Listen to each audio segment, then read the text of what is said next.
Assalamualaikum. So today's lecture is about short-term decisions. Short-term decisions के अंदर we have certain decisions that are one-off or maybe one-time decisions होते हैं और जिनका impact जो है वो बहुत short period के लिए होता है. For example monthly basis के ऊपर होता है या इस तरीके से होता है. ठीक है. अच्छा, शॉर्ट टर्म डिसीजंस को पढ़ने से सबसे पहले हम शॉर्ट टर्म डिसीजंस को पढ़ने का जो हमारा एक बैकग्राउंड है that relates to relevant costing. Basically relevant costing basically क्या होती है? रेलेवेंट कॉस्टिंग जो हमने F2 लेवल पे या MA लेवल पे पढ़ी थी, that is basically relevant cost is basically a cost that occurs as a direct consequence of a decision. किसी डिसीजन को लेने की वजह से जो कॉस्ट इनकर हो रही हो बिकॉज ऑफ दैट डिसीजन, और वो वन ऑफ डिसीजन होता है, मीन्स कि कोई स्पेशल वर्क करने के लिए ये कॉस्ट इनकर हो रही हो. अच्छा, डायरेक्ट कॉस्ट सबसे पहले कि कुछ फीचर्स होते हैं. सबसे पहले कि दैट रेलेवेंट कॉस्टिंग है that it is a future cost. ये फ्यूचर में इनकर होगी, मीन्स कि ये आगे इस वजह से होने वाली है. It is not currently being incurred, ये सिर्फ उस डिसीजन के लेने के बाद इनकर होगी. That is why it is a future cost. Second is that it is an incremental cost. Incremental cost से क्या मतलब होता है? इंक्रीमेंटल कॉस्ट से मतलब होता है that is cost in excess of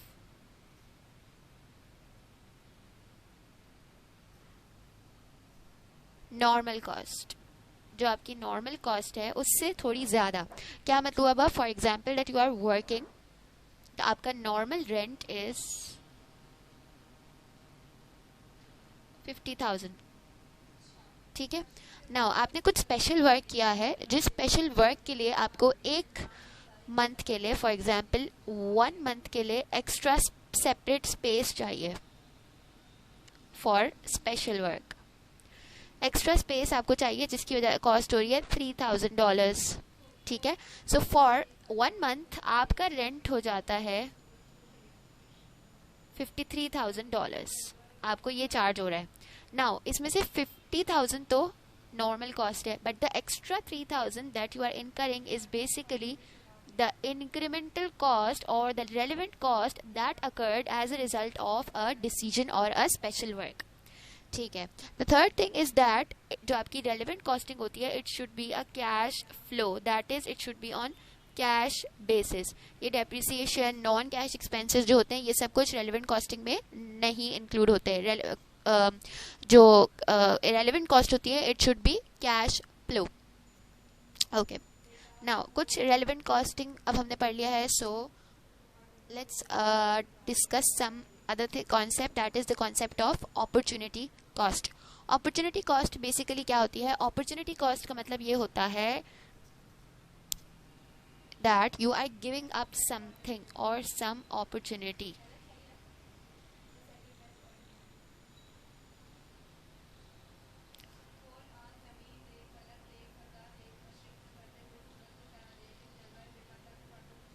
giving up something क्या मतलब होता है? फॉर एग्जाम्पल आपकी नॉर्मल अर्निंग्स है, आपकी अर्निंग्स हैं ₹200 पर आवर. ठीक है. नॉर्मल अर्निंग्स आपकी ये हैं. अब आपको कहा गया है कि आप 7 आवर्स स्पेशल वर्क पे काम करोगे. अपने नॉर्मल डे से कुछ 7 घंटे आपको एक स्पेशल काम में देने हैं. ठीक है. सो जो 7 घंटे ये जो आपके नॉर्मल वर्क की अर्निंग्स हैं, जाहिर सी बात है because you are going to work specially तो you will not work normally. So your 7 into 200 की जो अर्निंग्स होंगी दैट इज $1,400.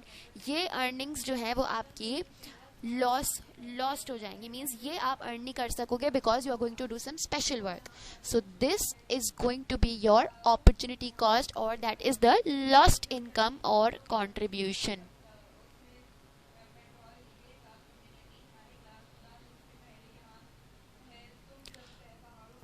और ये इसलिए हो रहा होता है फ्रॉम लॉस्ट इनकम और contribution from normal work if special work is undertaken. क्या मतलब हुआ? इसका मतलब ये हुआ कि this is completely dependent, opportunity cost is also part of the relevant costing, it is completely dependent upon the fact that if you take the special work then you will have to give up the earnings or income or contribution from your normal work. So the whole dependency upon the opportunity cost lies in taking a decision to do some special work. Therefore it will become your opportunity cost. Okay.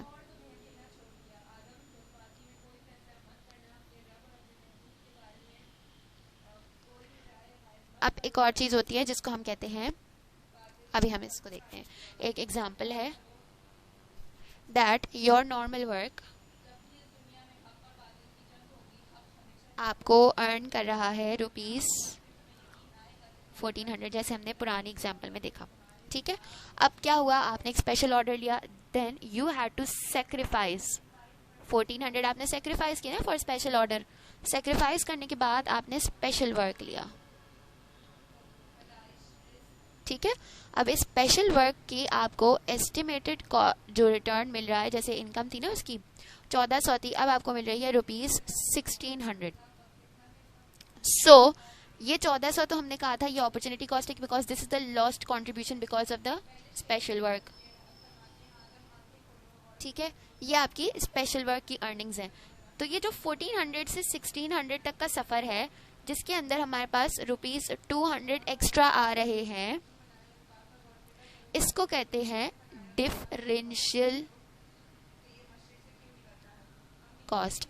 Differential cost by its name, by its term suggest कि difference दोनों का क्या है। So it can be positive, it can be negative, but this is your differential cost. Definitely if it is going to be negative, nobody is going to continue with the special work, अपना normal work ही लोग consider करेंगे, ठीक है। So this is your differential cost. Sometimes examiner पूछ लेता है, but it is not something that is mentioned in the book, but sometimes it is asked by the examiner, therefore I have cleared this cost as well. अच्छा, एक चीज़ और होती है, हाँ जी, अच्छा, स्पेशल वर्क और स्पेशल कॉस्टिंग के अंदर अगर आपने for example if you are taking some special work, इसकी कॉस्टिंग में रेलेवेंट कॉस्टिंग हो रही होती है। उन रेलेवेंट कॉस्ट के अंदर आपके पास आती है मटेरियल की कॉस्ट, लेबर, कुछ extra overheads that you are going to incur and some opportunity cost, और कोई XYZ कॉस्ट जो आप इनकर कर रहे हो। तो सो this is the relevant cost, ठीक है। सो दिस फॉर एग्जाम्पल ये बन रही है ₹500 टोटल, तो ये आपकी मिनिमम सेलिंग प्राइस भी कह सकते हो। जैसे सिंपल नॉर्मल कॉस्टिंग में हम कहते हैं ना कि भाई जितनी कॉस्ट हो रही है एटलीस्ट उतनी प्राइस तो चार्ज करो कि you are able to cover your cost, फिर उसके अंदर कोई प्रॉफिट मार्जिन ऐड करके सेलिंग प्राइस कोट करते हैं। बट 500 से कम कोई सेलिंग प्राइस नहीं देगा, क्योंकि हमारी तो रेलेवेंट कॉस्टिंग, हमारा तो डिसीजन की बेस की वजह से इतनी कॉस्ट तो हमें इनकर करनी पड़ रही है, इतना तो गिव अप हमें करना पड़ रहा है। So at least we are going to recover our 500, add a profit margin and then sell, और we will not be selling it at less than our relevant cost of the new decision or the special decision. Okay. एक चीज होती है material की relevant cost as well. अच्छा, हमने अभी labour वगैरह की तो डिस्कस कर ली थी ना कि जितने आवर्स आप वहाँ भी देंगे उस तरह से उसको मल्टीप्लाई करके हम अपॉर्चुनिटी कॉस्ट और लेबर की कॉस्ट वगैरह निकाल लेते हैं। But there is a cost related to material,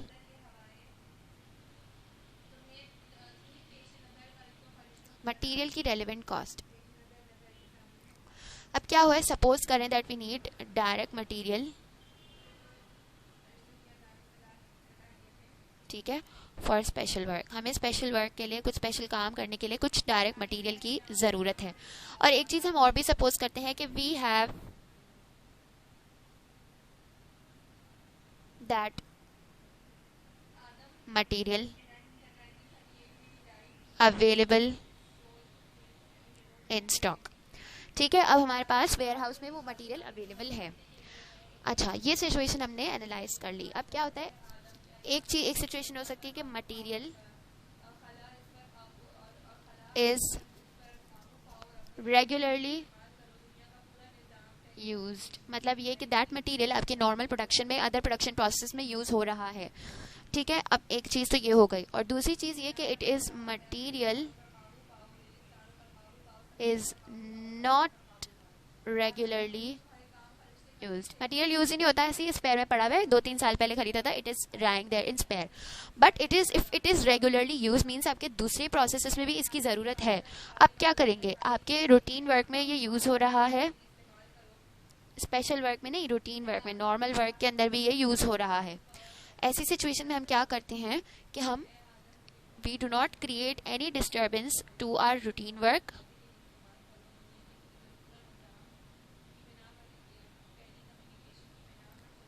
simply क्या करते हैं हम, that we purchase material for special work from market.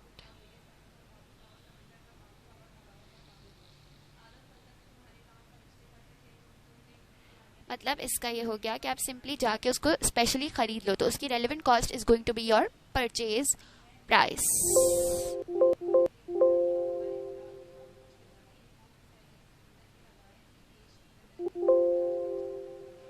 For special work. Special work के लिए you are going to buy material specially, तो वो आपकी परचेज प्राइस, जो भी आप जिस प्राइस पे परचेज करोगे, that is going to be your relevant cost. अच्छा, ये हो गया हमारा पहला सिचुएशन जिसके अंदर हमारा मटेरियल जो है वो ऑलरेडी यूज हो रहा, ऑलरेडी इन यूज था, और उसके पास हमारे पास जो है वो रूटीन वर्क था। तो हमने क्या करा, हमने अपने रूटीन वर्क को डिस्टर्ब नहीं किया, हमने सिंपली क्या करा, हमने उसको जो है वो नया जाके खरीद लिया। अब मटेरियल रेगुलरली यूज नहीं हो रहा, उसमें सिचुएशन एक ये हो सकती है कि उस मटेरियल का कोई ऑल्टरनेट यूज हो सकता है। क्या मतलब कि आप उस मटेरियल को ऐसे भी बेच सकते हो, नॉर्मली भी आप उसको सेल आउट कर सकते हो without altering anything, without adding any value, that material can be sold. तो उसको आप अपने स्पेशल वर्क में भी यूज कर सकते हो, या उसको आप ऐसी मार्केट में सेल ऑफ भी कर सकते हो। So there are alternate uses. और सेकेंड सिचुएशन क्या होती है, नो ऑल्टरनेट यूज, कोई ऑल्टरनेट यूज नहीं, कोई और यूज नहीं, बस आप उसको स्पेशल वर्क में यूज करो। तो अगर कोई ऑल्टरनेट यूज नहीं है, nothing else you can do with that material, तो उसकी रेलेवेंट कॉस्ट क्या होगी, simply the net realisable value. ठीक है, net realisable value is basically the selling price minus cost to sell. अगर उसका कोई जो है यूज नहीं है, so you are going to take NRV as your relevant cost. अब एनआरवी क्या होती है डिटेल में, that I am not going to go, because ये ऑलरेडी F2 लेवल पे आप सब लोग पढ़ चुके हैं। Second is that if your material has an alternate use, अब alternate use है, so what you are going to do, you are going to compare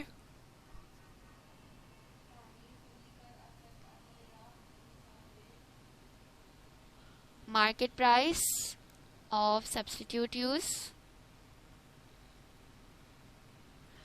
and your net realizable value, और इसमें से जो हायर होगी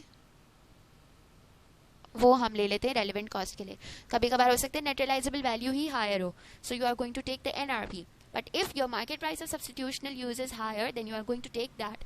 सो ऑल्टरनेट यूज अगर exist करता है, so you are going to take the higher of your net realisable value और the market price of the substitute और ऑल्टरनेट यूज। ठीक है, and if there is no alternate use, you are simply going to take the alternate net realizable value. But if your material is regularly used in your routine production process, in your normal production process, then you are going to take the you're not going to disturb your production. आप अपनी inventory से उसे use नहीं करोगे उस material को, you are going to buy material specially for the special work, and you are going to take the purchase price as a relevant cost of direct material. I hope this was very clear to all of you. So हमने we have discussed the relevant costing for material, for labor, for overheads as well as for other costs. अब हम relevant costing के basically decisions पे आ रहे हैं कि हमें किन 3 टाइप्स के डिसीजन लेने होते हैं। सबसे पहले टाइप का डिसीजन जो हमें लेना होता है वो ये होता है that either we make or buy. Second type का डिसीजन होता है जॉइंट प्रोडक्ट्स और split off. And last decision होता है acceptance of an order. Basically production बढ़ाएं या ना बढ़ाएं. So these are the 3 decisions that we are going to discuss in the following video. Okay, सबसे पहले we are going to discuss make or buy. make और buy हम वैसे भी कॉस्ट वॉल्यूम नहीं, make और buy हम ऑलरेडी डिस्कस कर चुके हैं शॉर्ट टर्म डिसीजंस के अंदर. मेक और बाय में बेसिकली क्या होता है? मेक और बाय में हम क्या करते हैं? Differential cost between the 2 options को कंपेयर करते हैं.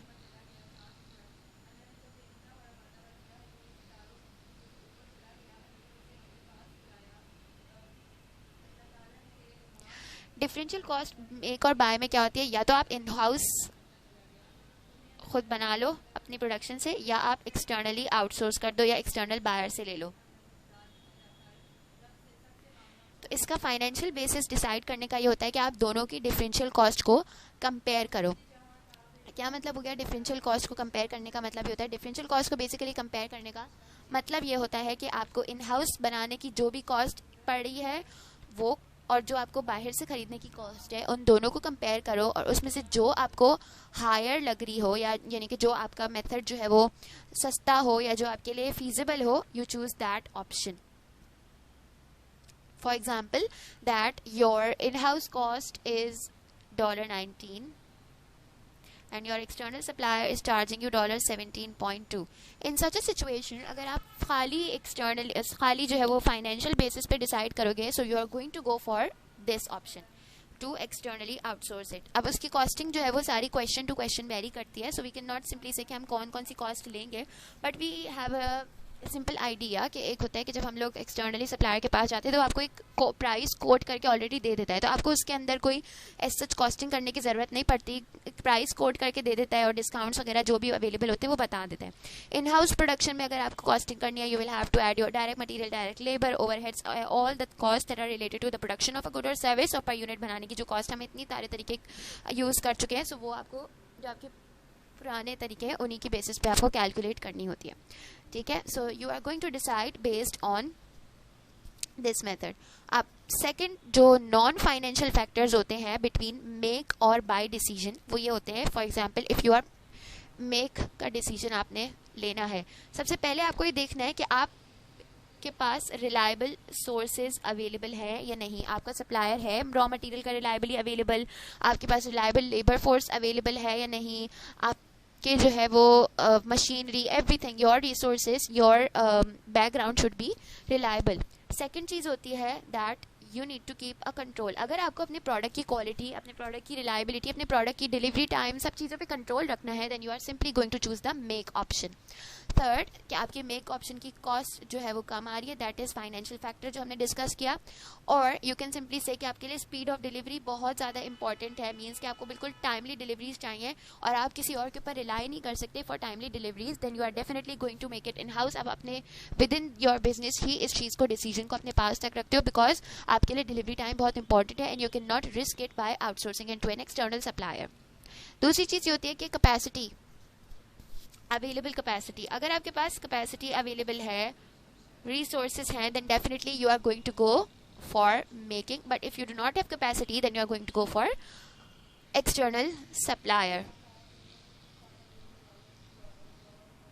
अब आप एक्सटर्नल सप्लायर पे जाते हो, उसके क्या की फैक्टर्स होते हैं? की फैक्टर्स ये हो सकते हैं that your external supplier may be an expert. आप उतने एक्सपर्ट ना हो, बट आपका सप्लायर और जो आपने जिसको आप आउटसोर्स कर रहे हो वो उस प्रोसेस में, वो उस चीज़ की प्रोडक्शन में बहुत एक्सपर्ट हो और वो बहुत बेहतर तरीके से कर ले. फिर उसके बाद secondly he is known in the market. Known in the market का मतलब यह है कि उसकी एक अच्छी रेप्यूटेशन है मार्केट के अंदर. जब मार्केट के अंदर अच्छी रेप्यूटेशन है, it means that you can rely on them, you can rely on their delivery times, you can rely on their contract, you can rely on their quality as well. Secondly, your external supplier is providing with you with a better quality.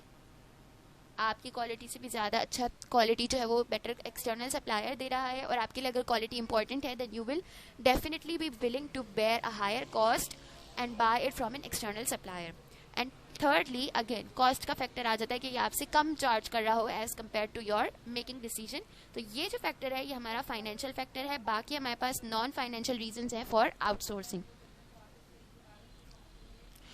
एक और चीज़ ये होती है कि देखो outsource करने के बाद क्या होता है कि आप जो है वो अपनी फोकस कर सकते हो अपने कोर कॉम्पिटेंसीज के ऊपर। मीन्स आप अपने जो पेरिफेरल या आप कह सकते हो अनइम्पॉर्टेंट टास्क है या जो एक प्रोडक्ट है जो अनइम्पॉर्टेंटली है या एक प्रोसेस अनइम्पॉर्टेंट है उसको आप आउटसोर्स कर दो simply, and you can focus on the more important on your core processes so that you can excel in your production and your business. ठीक है, so this is how you decide between make and buy. Now, let's move on to joint products or further decision making.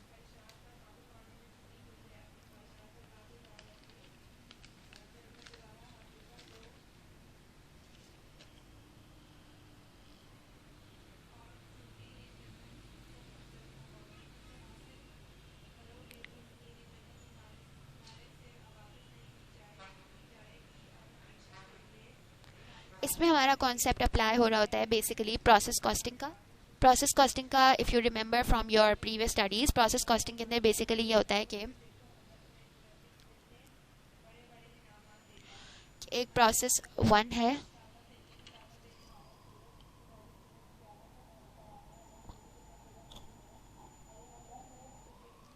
Okay,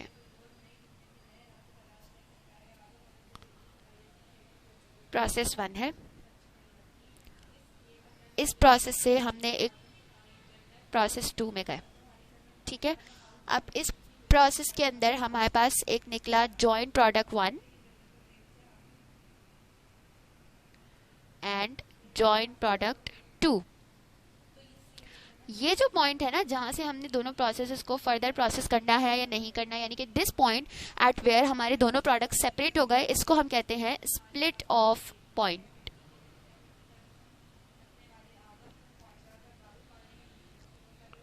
यानी कि you can simply sell at split off point, यानी कि दोनों जहां पर एक साथ है you can sell it at that point, और you have to sell them separately, और that is you have to process them further and then उनको आप सेल ऑफ कर सकते हो separately. Basically split off point होता है पॉइंट ऑफ सेपरेशन। इस पॉइंट के बाद जो है वो सेपरेशन हो जाएगी। अब यहाँ से आपकी फर्दर प्रोसेसिंग होती है, आपके दोनों प्रोडक्ट्स जब सेपरेट हो गए तो उसको फर्दर प्रोसेसिंग होती है, उसके अंदर वैल्यू एडिशन होती है, जो भी चीज़ें करनी है वो आपकी स्प्लिट ऑफ पॉइंट के बाद होती है। प्रोसेस 1 और प्रोसेस 2 में वो दोनों साथ रहे और उसके बाद दे सेपरेटेड। अब जो सेपरेशन पॉइंट है you can either sell it together at the separation point और you can sell them after further processing. अब फर्दर प्रोसेसिंग में हम क्या क्या चीज़ें देखते हैं, again this is going to vary from question to question, but there is a certain criteria that we set कि further processing करें या ना करें। सबसे पहले आप देखो कि आपकी incremental sales कितनी होंगी।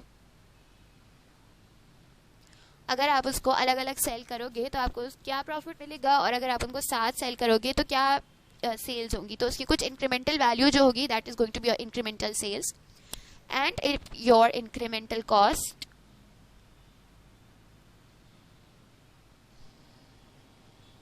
अब if it is positive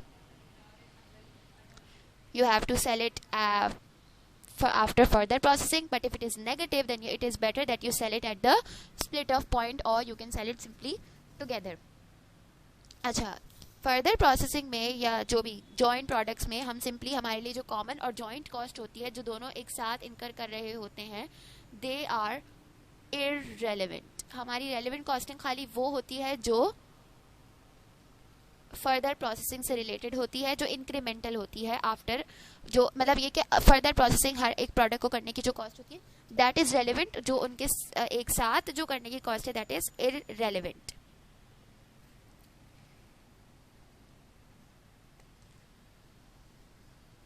for example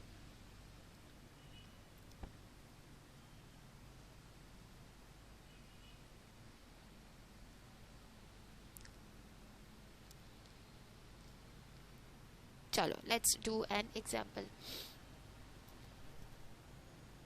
हमारी जो है वो सेल्स हैं एट स्प्लिट ऑफ पॉइंट 13,500। ये सेल है हमारी स्प्लिट ऑफ पॉइंट अगर हम दोनों को एक साथ सेल करें।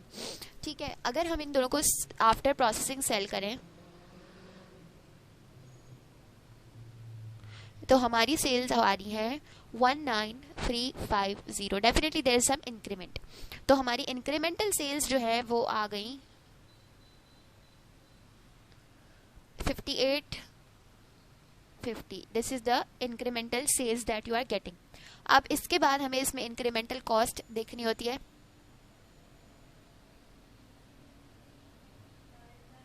इसमें हमारे पास है फर्दर प्रोसेसिंग.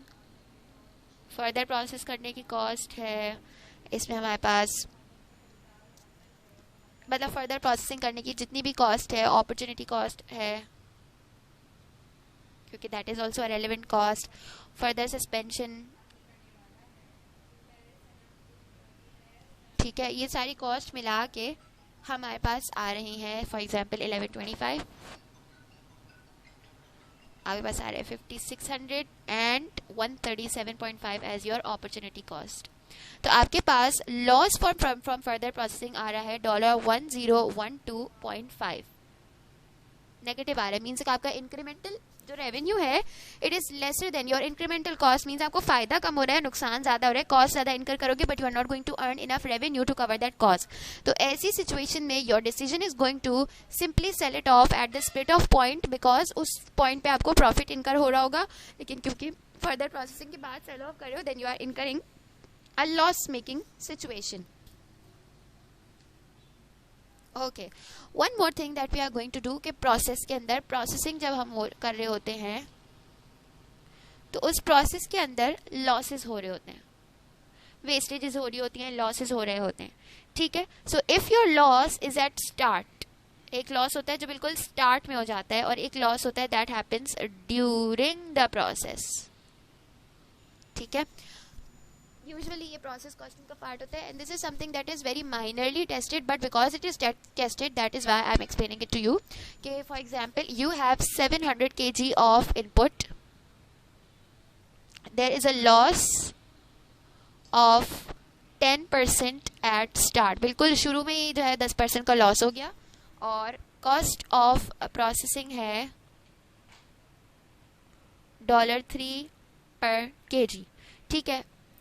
और हाँ जी, अगर लॉस जो है वो स्टार्ट में हो गया 10% का लॉस, सो बेसिकली हमारी कॉस्ट क्या हो जाएगी, हम उसमें से 10% माइनस कर देंगे. मीन्स 700 का खाली 90% लेंगे because 10% has been lost at the start और उसको मल्टीप्लाई कर देंगे 3 से. So you will get 1890 as your cost of processing अगर लॉस एट स्टार्ट हो रहा है.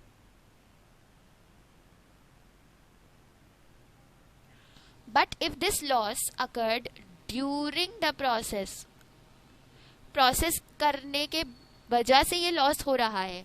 देखो स्टार्ट में हो गया तो मीन्स कि वो प्रोसेस करने की वजह से नहीं हुआ, it happened because it was bound to happen. But if some loss is occurring because it occurring during the process, it means it is because of the process. And because it is because of the process तो हम इसको totality पे ले रहे होते हैं because उसका loss भी कॉस्ट के अंदर इंक्लूड हो रहा होता है. यानी कि पूरा kg ऑफ इनपुट हम लेंगे, उसको मल्टीप्लाई करेंगे कॉस्ट से, क्योंकि हमने पूरी कॉस्ट इनकर करी होगी ना उसको प्रोसेस करने की, तभी तो लॉस हुआ होगा. So you will simply take the cost of processing as $2100 because हम कंप्लीट कॉस्ट ले रहे होते हैं. But if something has if some loss has occurred at the start, means कि हमने स्टार्टिंग में ही लूज कर दिया ना 10 kg 10% आउटपुट, तो हमने 90% आउटपुट को ही प्रोसेस किया है तो हम 90% की ही कॉस्ट लेंगे. और क्योंकि हमने यहाँ पे बिल्कुल during the process loss incur किया था, so we are going to take complete cost of the process.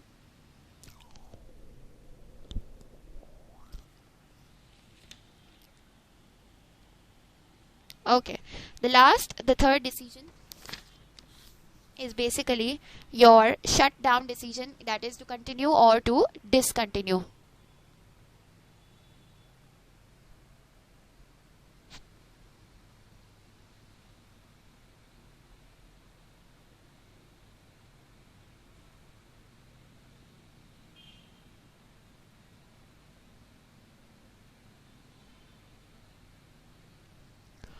Shut down decision होता है. ठीक है. अब इसके क्या होता है कि अगर हम किसी पर्टिकुलर प्रोडक्ट को या किसी पर्टिकुलर डिपार्टमेंट को या किसी पर्टिकुलर प्रोसेस को शट डाउन कर रहे होते हैं तो उसके कुछ इंक्रीमेंटल इफेक्ट्स आ रहे होते हैं.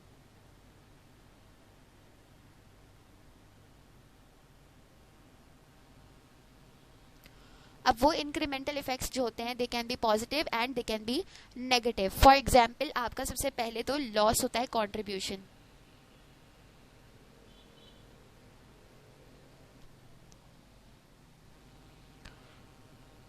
जाहिर है it is negative because you are losing out on something.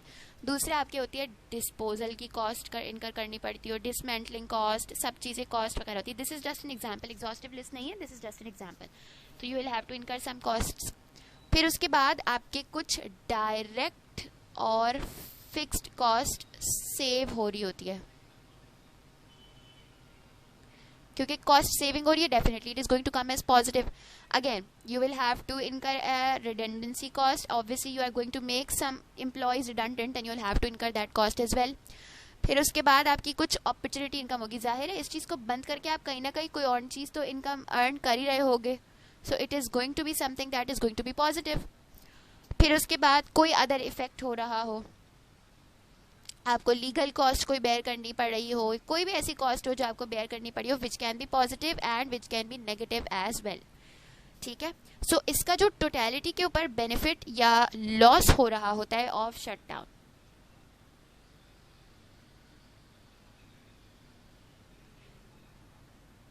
it is going to be either positive or a negative result on total. So this is going to be your total benefit or total loss from shutting down. तो इस चीज़ की basis के ऊपर financially हम decide करते हैं कि either if it is a benefit in total then we do not shut down, we shut down. But if you are incurring a loss on shutting down या आपका negative answer आ रहा है, it means that you have to rethink or you have to reconsider your decision of shutting down. और आप फौरन से मतलब बस जज्बात में आके shut down नहीं करें. You have to consider your decision again and you have to see कि आपको shut down करने की ज़रूरत है भी या नहीं. ओके.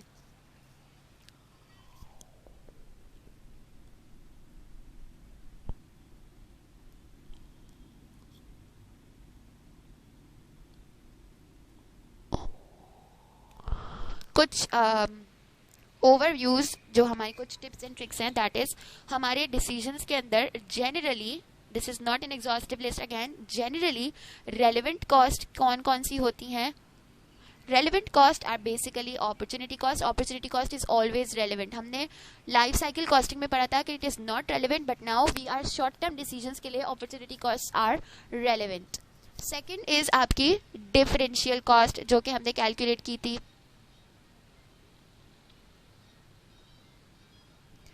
एंड लास्टली आपकी डायरेक्ट फिक्स कॉस्ट, ये रेलेवेंट होंगी जो आपके डायरेक्टली डिसीजन की वजह से इनकर हो रही होंगी. बाकी जो कॉस्ट होती है ना वो आप आराम से आइडेंटिफाई कर सकते हो वेदर दे आर रेलेवेंट और नॉट, कि वो डायरेक्ट मटेरियल है, डायरेक्ट लेबर है, डायरेक्ट ओवरहेड्स हैं, वेरिएबल ओवरहेड्स, ये सब आप डायरेक्टली आइडेंटिफाई कर सकते हो. असल कंफ्यूजन इन चीज़ों के ऊपर हो रही होती है कि whether we should consider them relevant और वी शुड कंसिडर देम इनरेलेवेंट.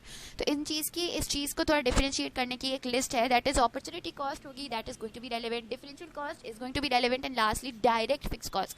कुछ फिक्स कॉस्ट जो स्पेसिफिकली, फॉर एग्जाम्पल अगर आपका टोटल जो है वो एक एरिया है, बिल्डिंग है आपके पास 3 फ्लोर्स की, ठीक है, आप उसमें प्रोडक्शन कर रहे होते हो. अब आप एक फ्लोर बंद कर रहे हो, एक प्रोडक्शन डिपार्टमेंट बंद कर रहे हो, तो उसका जो 3rd फ्लोर का रेंट आप पे कर रहे थे, that is going to be your direct fix cost because that is directly related to your department of production. ठीक है, on your decision as well. और कुछ कॉस्ट होती है इररेलेवेंट कॉस्ट, जिनको हम देखते ही बोलते थे कि नहीं, दीज आर नॉट रेलेवेंट. सबसे पहली चीज संक कॉस्ट.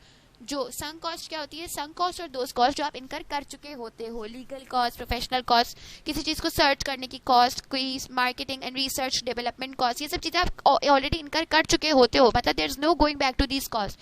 ये डिसीजन को लेने से पहले ही कर लेते हो, डिसीजन की रिसर्च करने के लिए ही कर लेते हो. So these are the sunk cost. तो ये रेलेवेंट कॉस्ट नहीं होती. ये तो आपने अपनी मर्जी से की होती है, डिसीजन लेने के बाद तो नहीं कर रहे होते. This is not because of the decision. This cost led to the decision maybe, but this cost did not occur because of the decision. So this is going to be your irrelevant cost. Second, आपके general overheads और general fixed cost जो आपकी normally भी in any situation, if you continue with the product or if you do not continue with the product, these costs are going to remain in your costing. These costs are going to be incurred whether you take a decision or not take a decision. So these are going to be your general fixed cost and these are going to be irrelevant. And then we have notional cost. Notional cost का मतलब होता है non cash cost, that is आपकी depreciation है, आपकी provision for bad debts है, all this cost जो आपके किसी पर्टिकुलर डिसीजन की वजह से नहीं आ रही होती, these are something that are non cash expenses and non cash revenues, so simply they are going to be your irrelevant costs. तो आप उनको अपने डिसीजन मेकिंग के अंदर कंसीडर नहीं करते।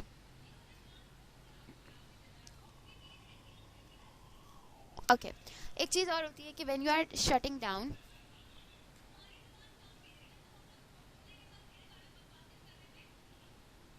उसके अंदर आपको अदर फैक्टर्स भी नॉन फाइनेंशियली देखने होते हैं कि भाई हम शटिंग डाउन कर तो रहे, जैसे हमने मेक और बाय डिसीजन के अंदर भी चीज़ें डिस्कस की थी ना कि we just do not decide over financial factors, we have to consider some non financial reasons as well.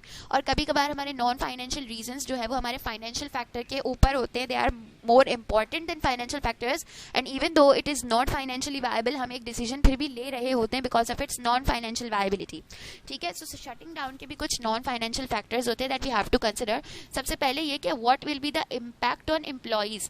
आपने कुछ एम्प्लॉइज को रिडंडेंट कर दिया, अब जो रिमेनिंग एम्प्लॉइज हैं they might feel very demotivated, और वो फिर आपको बहुत ज़्यादा रेपुटेशन आपकी ख़राब हो सकती है जॉब मार्केट के अंदर।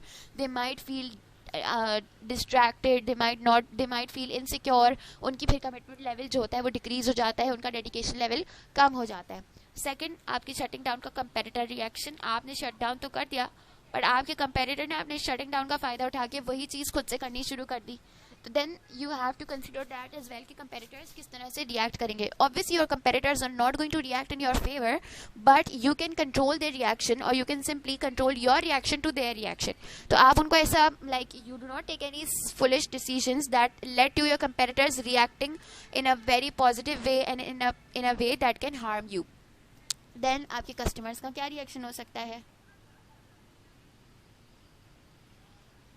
Obviously if you are shutting down a branch or if there are rumors that you are shutting down, तो आपके customers काफ़ी upset हो जाते हैं। जैसे there were a lot of rumors that were going on that Kolachi is being demolished, so it leaves an impact on the customers as well, if on your loyal customers especially. So before taking any decision for shutting down of a product or a department or a service, you have to take care of the reaction of your customers as well कि वो किस तरह से सोचेंगे if you are going to decide to shut down.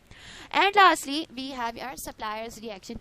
If our supplier is completely dependent upon us, supplier की sales बिल्कुल हमारे ऊपर dependent है, वो हमें ही sell करता है और हम उसकी sales को एकदम से बंद कर दें by shutting down a department, तो वो भी हमसे complain कर सकता है, हमारे लिए ये unethical भी हो सकता है। So before taking the decision to shut down or to continue, you have to take into consideration other non-financial factors. खाली अपने बारे में सोच के financial decisions नहीं लेने होते, we have to consider the stakeholders, we have to consider the people related to us as well on a theoretical basis हम ये बात करते हैं। So not all decision, in fact not a single decision in a business is taken based on financial factors only, it has to be taken under non-financial considerations as well, because जितना important quantitative data होता है उतना ही important qualitative data होता है, because these non-financial factors in the long term have a financial effect as well, so we cannot just ignore them. Okay, so this chapter was yahin tak. We will continue in the next class with a new chapter. Thank you. Allah Hafiz.